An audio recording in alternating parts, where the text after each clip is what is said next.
Buenas noches, licenciada.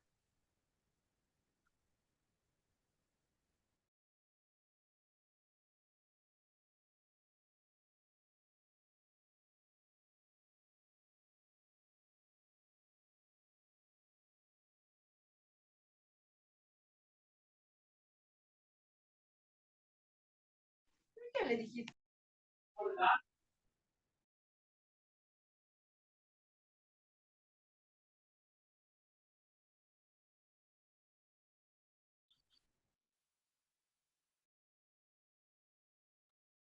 Muy buenas noches con todos los estudiantes que ya se encuentran conectados a la presente reunión. Vamos a ir dando por inicio con nuestra clase del día de hoy, chicos. Como ustedes recuerdan, en la clase pasada nosotros habíamos estado estudiando y analizando lo que son las fuentes dentro de la historia, la importancia que tiene también sobre todo la historia en nuestra realidad, en nuestra concepción, en nuestra actualidad. Sí, haciendo un breve recuento, una breve recapitulación, nosotros habíamos estado identificando que la historia principalmente detalla muchos de los elementos teóricos, muchos de los elementos esenciales para la reproducción, el avance y el desarrollo de una sociedad y de un entorno. Esto es fundamental. Buenas noches, licenciada.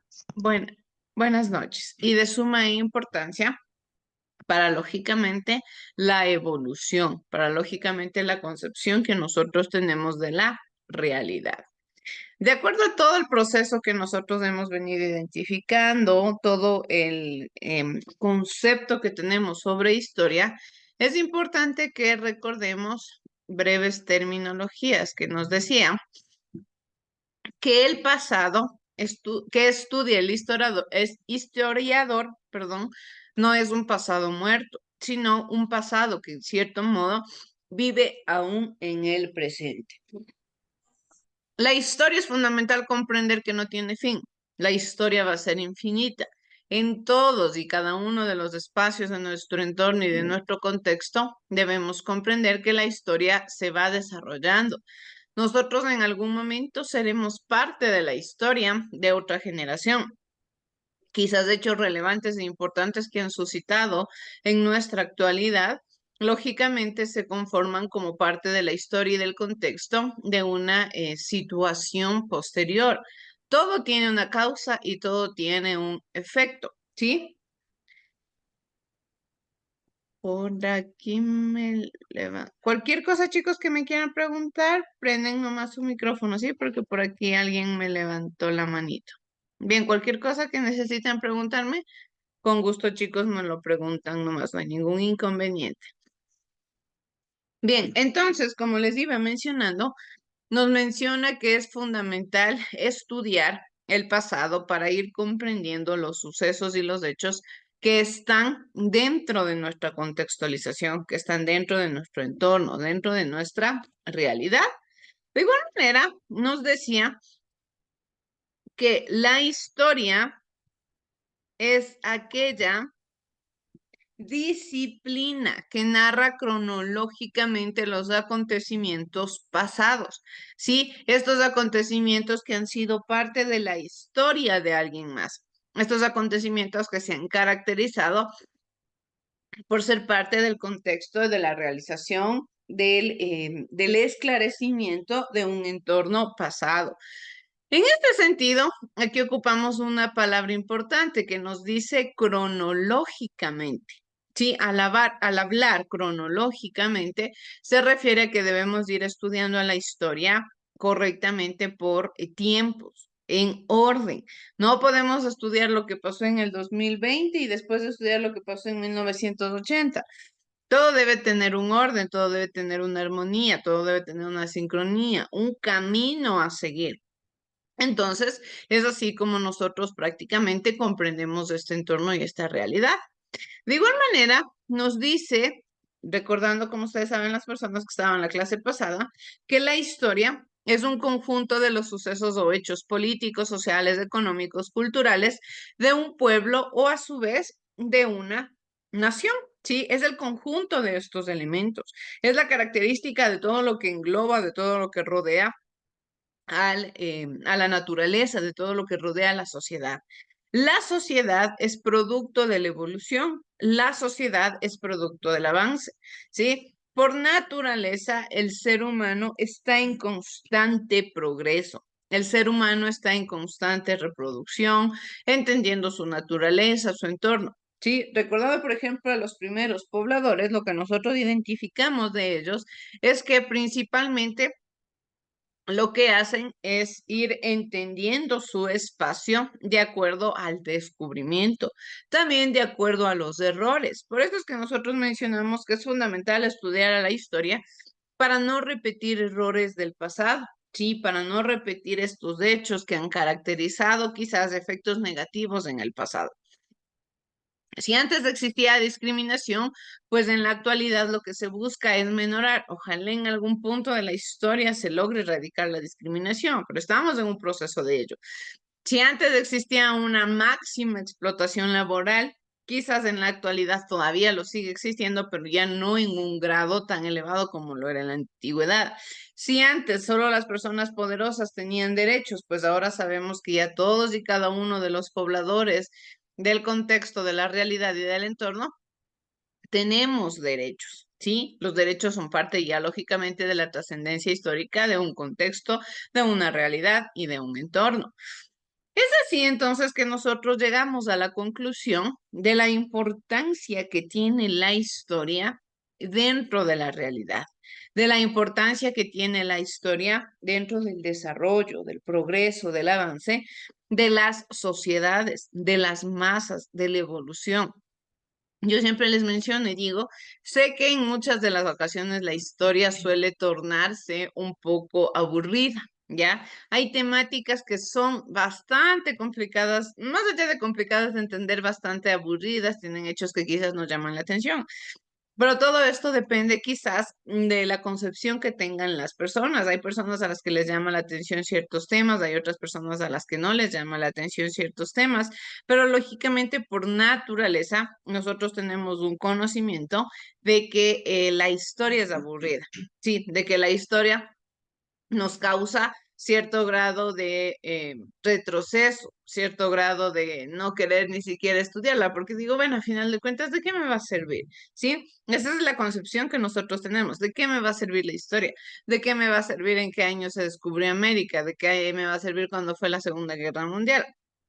Aunque no lo crean, son datos y hechos importantes que uno tiene que saber. Muchos de estos datos, muchos de estos hechos, se los debe tener como una conceptualización generalizada. Yo no puedo ser una persona que se quede en la ignorancia. Sí, es como que, por ejemplo, alguien me pregunte cualquier cosa, hasta un mismo niño, mis hijos, me pueden preguntar sobre cualquier hecho importante, por ejemplo, de nuestro país.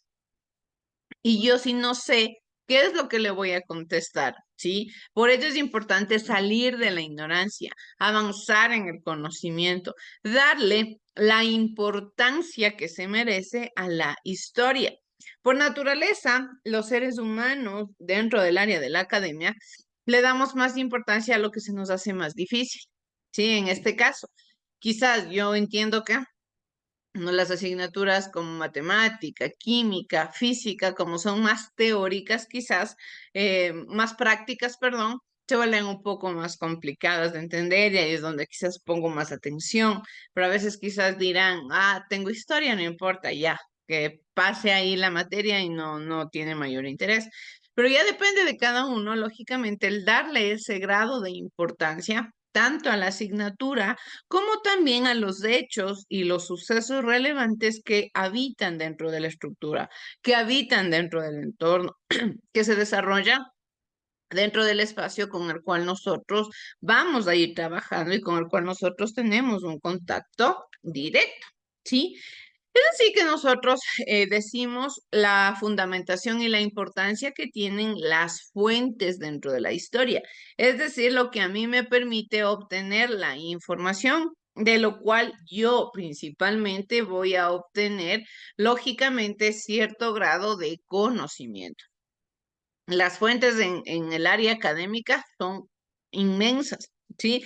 ¿Qué es lo que tiene que ser? Lógicamente, el historiador debe recurrir a diversas fuentes históricas que pueden ser definidas como todo documento escrito, objeto material, incluyendo relatos, los cuales aportan información para resolver las distintas problemáticas que nos planteamos. Las fuentes es todo lo que de lo que yo obtengo información. Aquí tenemos los ejemplos que pueden ser materiales escritas, orales y audiovisuales. Materiales nos decía que eran como objetos, edificios, obras, monumentos, nada que esté por escrito, sino todo lo físico. De las cosas físicas yo puedo obtener información. Me puede brindar información quizás una iglesia, de qué año data, en qué año se manejaba tal o cual fundamentación, en qué año quizás, por ejemplo, si yo veo una forma de arte dentro de la iglesia, yo puedo determinar, lógicamente es un trabajo de de la iconografía, en el cual ya estudia más a fondo cada expresión artística, y de acuerdo a las expresiones artísticas, hay años que datan de las expresiones artísticas, y ahí es donde los historiadores dicen, "Bien,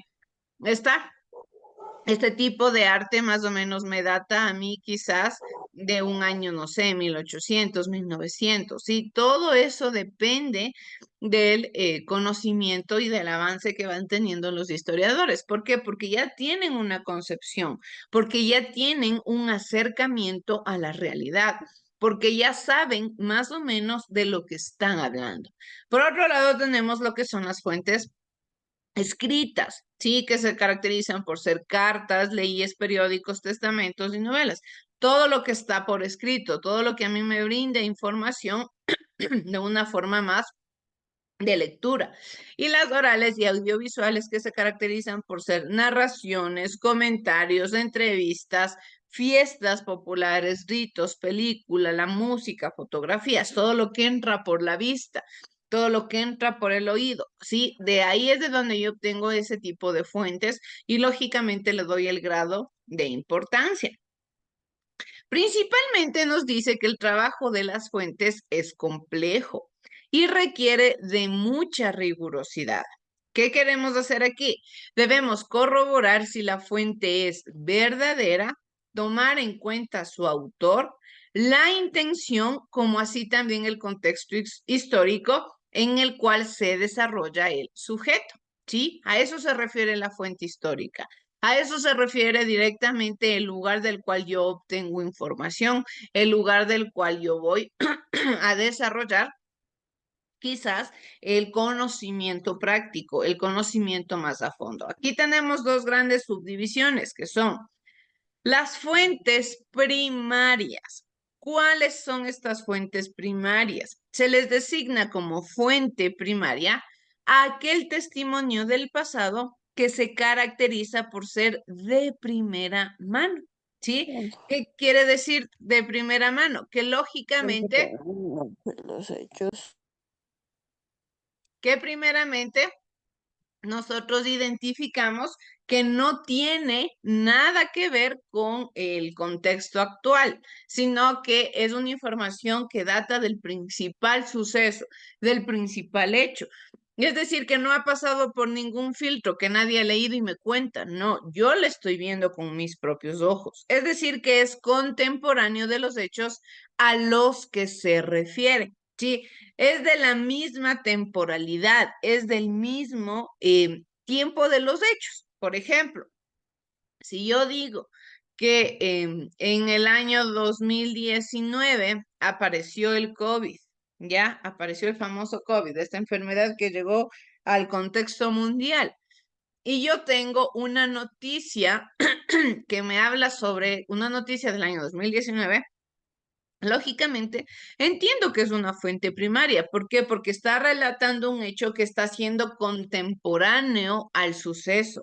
Es decir, todo lo que se detalle, todo lo que se relate, todo lo que me brinde información que haya sido escrito, realizado, creado en el año del mismo suceso que yo estoy estudiando, es una fuente primaria. ¿Por qué? Porque es contemporáneo, está viviendo lo mismo, está siendo parte de la realidad lógicamente de este contexto. En otras palabras, la fuente primaria se nos presenta desnuda, sin filtros previos, y constituye un indicio o rasgo del pasado. en estado puro o cómo ha llegado hasta nosotros. Lo que ustedes pueden ver ahí en la imagen es más o menos una forma de cómo se encuentran los restos arqueológicos. En este sentido, nosotros tal y cual vemos al objeto es la forma en la cual nos brinda información. Lógicamente, ya los arqueólogos con estudios van obteniendo datos relevantes, datos importantes, pero principalmente esta es una fuente primaria. ¿Por qué? Porque es un objeto del pasado, es un objeto que estoy hallando del pasado y que me va a brindar una información sumamente amplia, una información sumamente esclarecida, lógicamente de lo que pudo haber sucedido, quizás de la alimentación, quizás de la estructura, de la forma en la que se pensaba, de las características y costumbres que se desarrollaban en el pasado. Por otro lado, también tenemos lo que son las fuentes secundarias. Las fuentes secundarias se caracterizan por ser aquellos registros informativos de contenido histórico, ¿sí? Estos registros de contenido histórico son fruto de una o más elaboraciones realizadas por otras personas, ¿sí? Es decir, que de la fuente primaria yo obtengo, de la fuente principal, yo obtengo la información y la relato, la esclarezco, lógicamente la hago más a fondo.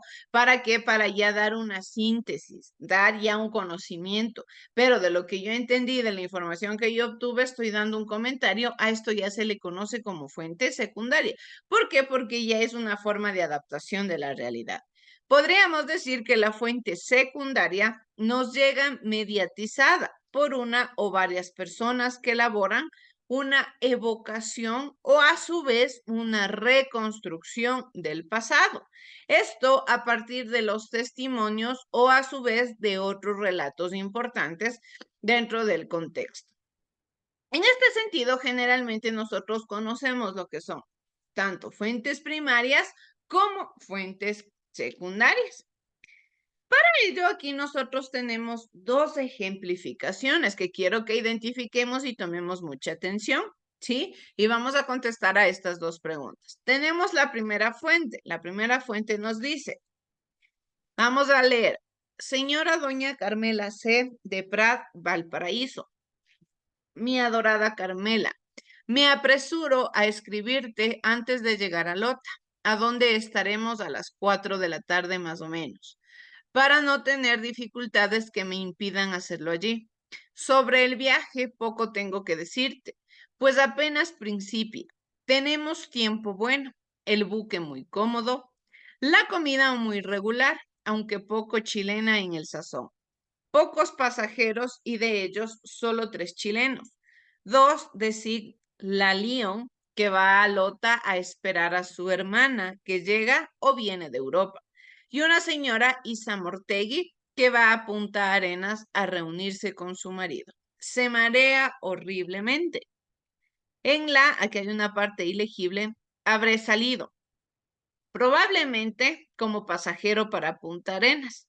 Efectivamente, tomé pasaje para allá, guardar reserva sobre mi destino, pero en Magallanes tomaré otro para donde me dirijo. El autor es del señor Arturo Prat del año 1879. Esa es la primera fuente que nosotros tenemos aquí, ¿sí? Como segunda fuente tenemos un video. Vamos por favor a ver, ¿sí? Necesito que analicemos. Veamos el video y posteriormente contestamos a la pregunta.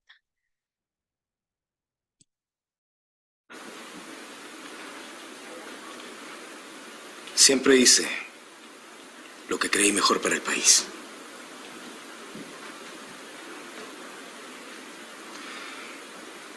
No quiero que la historia se escriba con la sangre de los chilenos derramada inútilmente. Ya he visto demasiada muerte. La nación no debe quedar ni un instante sin autoridad y expuesta a la anarquía.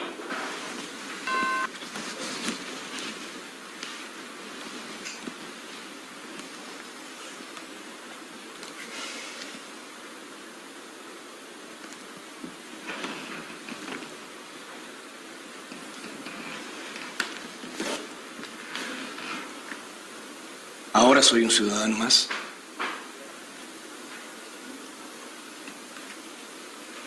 Mientras he estado investido de la primera dignidad de la República, el respeto, si no a mi persona, al menos a ese alto empleo, debió haber impuesto silencio a vuestras quejas. Ahora podéis hablar sin inconvenientes. Que se presenten mis acusadores. Si las desgracias que me echáis en rostro han sido no el efecto preciso de la época en que me ha tocado ejercer la suma del poder, sino el desahogo de mis malas pasiones. Esas desgracias no pueden pagarse sino con mi sangre. Y si así fuera, tomad de mí la venganza que queráis. No voy a oponer resistencia. Aquí está mi pecho.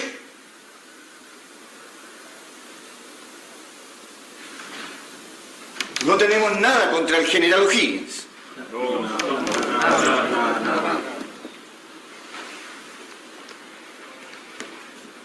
Entonces, mi presencia aquí ha dejado de ser necesaria.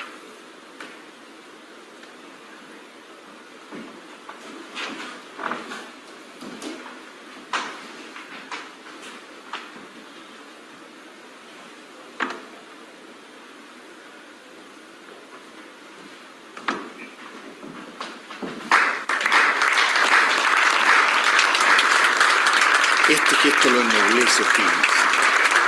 Gracias.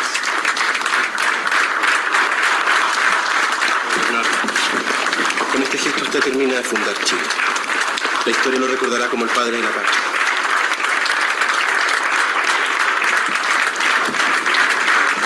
Es usted un hombre valiente.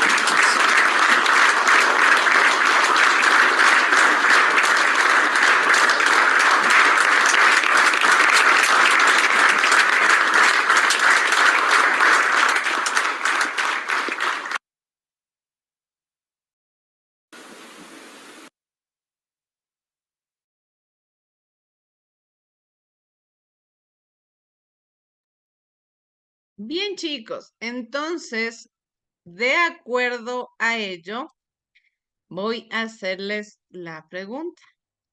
De las dos fuentes que ustedes ven aquí, de las dos fuentes que hemos tenido el ejemplo, ¿cuál es la fuente primaria y cuál es la fuente secundaria? ¿Quién me ayuda?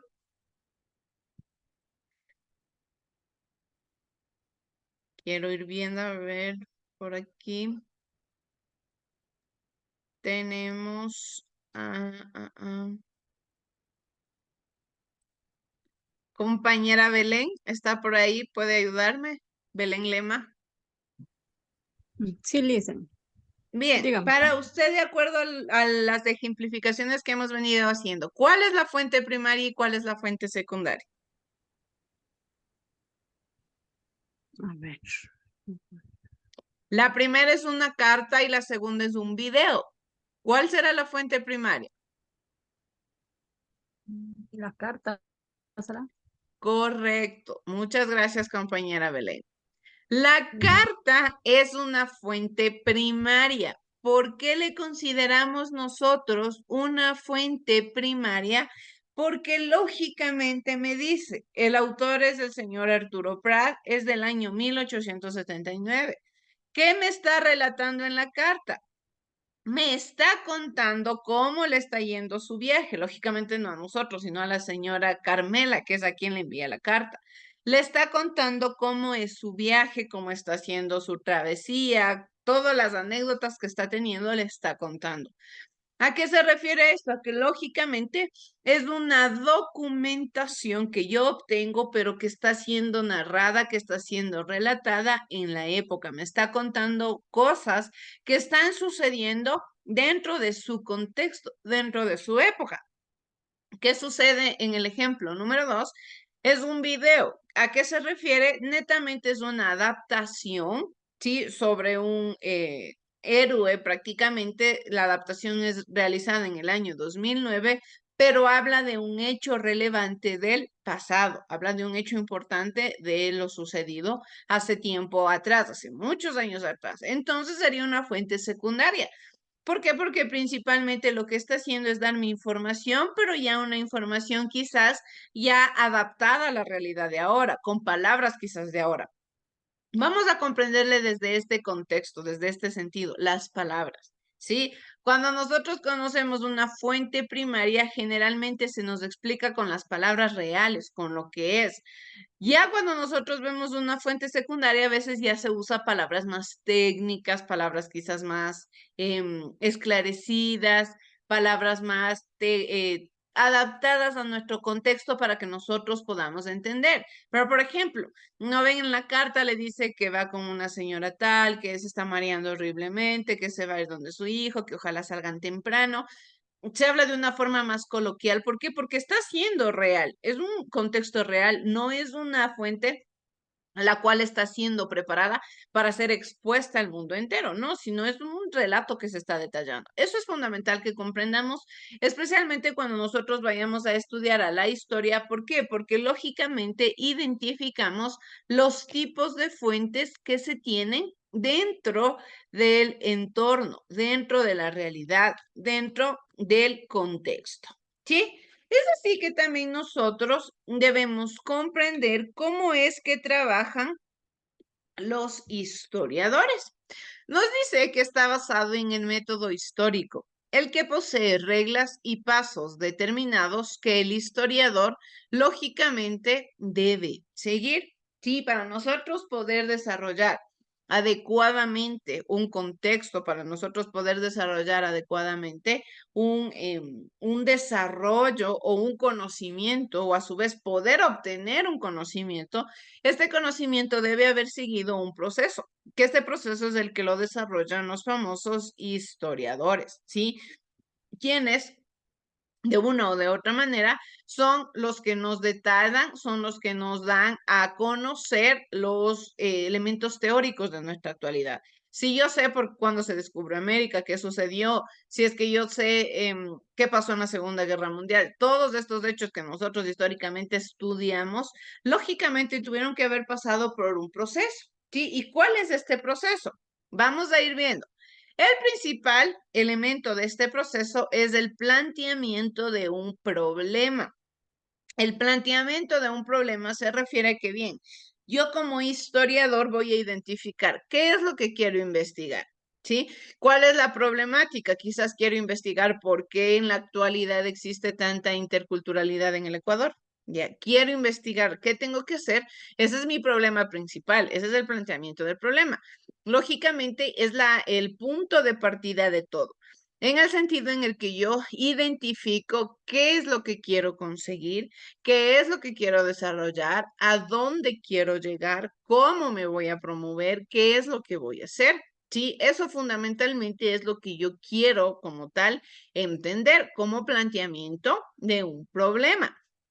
Posterior al planteamiento del problema, tenemos lo que son las revisiones bibliográficas. Aquí es en donde entran, por ejemplo, las diferentes fuentes. La revisión bibliográfica principalmente se caracteriza por seleccionar. Yo identifico correctamente qué fuentes voy a utilizar, si son fuentes primarias, si son fuentes secundarias, si voy a obtener información del internet, de enciclopedias, de ensayos, de informes. Sí, todo lo que a mí me dé algún tipo de información sobre mi problema principal es de lo que yo voy a generalmente datar en esta parte, en la revisión bibliográfica. Sí, a eso me voy, a eso es a lo que quiero alcanzar. Eso es lo que principalmente yo quiero conseguir, la revisión bibliográfica. Identificar todas y cada una de las fuentes de las que yo voy a obtener el conocimiento. Posterior a la revisión bibliográfica, ya cuando tengo toda la información, tengo todas las fuentes, viene la elaboración de conceptos claves. ¿Qué quiere decir aquí? Aquí es donde yo ya empiezo a ordenar la información, porque cuando yo tengo una revisión bibliográfica, sí, las personas que quizás en algún momento han realizado alguna investigación o tendrán la oportunidad de realizar quizás una tesis, una monografía, deben entender que como punto de partida, cuando ya se tiene el tema y ya se tiene el planteamiento del problema, es decir, qué quiero investigar, lo que se hace es tener una revisión bibliográfica. Es decir, busco toda la información, obtengo todos los libros, los textos, los links, todo lo que me brinde algún tipo de información. Cuando ya paso al siguiente punto, es en donde yo organizo y ordeno la información. Es decir, aquí yo ya voy creando conceptualizaciones, lógicamente se lo hace de forma ordenada. Voy creando conceptualizaciones, voy identificando causas, efectos, consecuencias. Voy a su vez también adquiriendo yo mismo razonamientos propios. Quizás hago un cotejo de una información con otra, voy identificando qué es lo que pienso yo acerca de eso, cómo quizás voy a desarrollarme dentro del contexto, cómo voy yo a obtener como tal un conocimiento y un desarrollo adecuado dentro de este espacio, qué es lo que yo entendí de ello, qué es lo que estoy sacando de la información. Cuando yo ya elaboro conceptos claves, lo que estoy aportando al espacio ya a la realidad es una nueva forma de pensar, una nueva información a partir de muchas fuentes, de muchos autores. Ahora, ¿qué hago yo? Estoy proponiendo sobre la mesa una nueva forma de pensar, una nueva información. De igual manera, viene aquí la formulación de la hipótesis, es decir, que ya es una propuesta de justificación ante el determinado fenómeno. ¿Qué quiere decir? La hipótesis se caracteriza por ser una idea, una premisa que todavía no se sabe si será verdad o será mentira.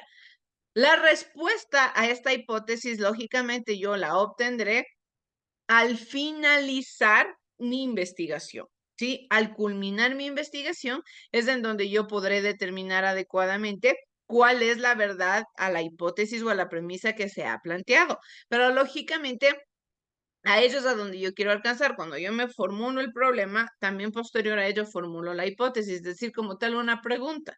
¿Será verdad? No sé, un ejemplo. ¿Será verdad que Hitler fue el líder de los nazis? Ya, es una hipótesis. Todavía no voy a saber si es verdad o mentira. Con el transcurso de la información, con el transcurso del estudio, determino y digo, sí, llegamos a la conclusión de que Hitler fue el líder de los nazis por tal y cual situación, de acuerdo a tales causas y consecuencias.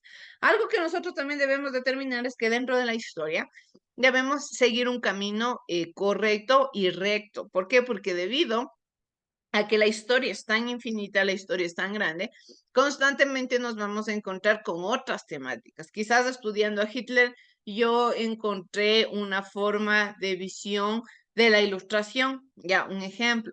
Y ahora quiero estudiar ilustración. No, yo tengo que encaminarme directamente a mi objetivo de estudio y posterior a ello podré emprender otra investigación. Pero como tal, no puedo olvidarme de cuál ha sido el principal reglamento, la principal iniciativa por la que el historiador decidió empezar la investigación. Después de todo eso viene lo que es la recolección de información. Es decir, ahora sí, por detallado, que la recolección de información también viene de la mano con lo que es, viene de la mano con lo que ya es el análisis, síntesis y redacción de la investigación.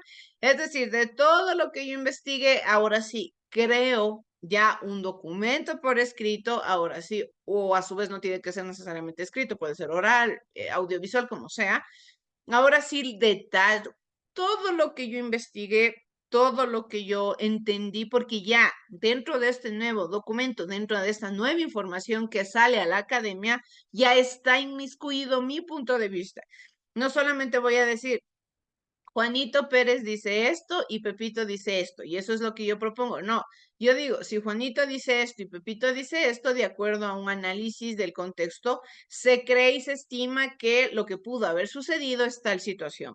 ¿Qué es lo que estoy haciendo? Estoy creando un análisis, una síntesis más entendible, más acercada a la realidad, más contextualizada, lógicamente de acuerdo ahora a un contexto personal y ya dando mi opinión, dando mi punto de vista. Por eso es que en la infinidad ahora ustedes pueden encontrar en internet muchísima información, muchísimos blogs, muchísimos links donde puede haber todos los datos que ustedes se pueden imaginar de historia, pero nosotros debemos saber discernir la información y sobre todo, no es que yo me voy a quedar, a veces como se dice el famoso copia y pega, lo que me dice en internet redacto y ya eso presento o quizás con eso me quedo. No, debemos ser analíticos, debemos ser críticos. ¿Qué es lo que pienso yo acerca de eso? ¿Me parece bien? ¿Me parece mal? ¿Comparto? ¿No comparto? Quizás es verdad, quizás es mentira y muchos otros elementos que nosotros tenemos dentro de la historia, ¿sí?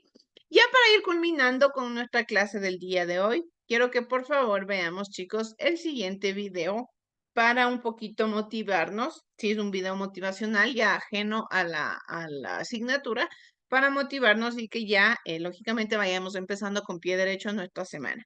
Sin más que decirles, chicos, de pronto se nos acabe la hora viendo el video, quiero comentarles que ya a partir de la próxima semana la plataforma estará habilitada y ya conforme vayan pasando las clases, iremos informándoles a ustedes y dándoles ya las premisas pertinentes para, lógicamente, el manejo de la plataforma y todos estos elementos que nosotros necesitamos ir desarrollando dentro de nuestra asignatura.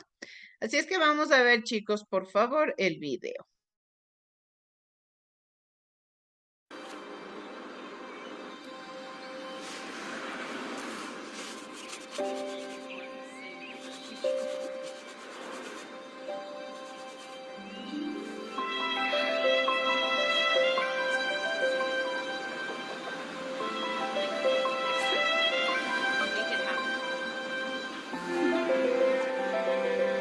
Only a couple of days. Not now, honey. Mom is very busy. What? Well, tell him he needs to wait.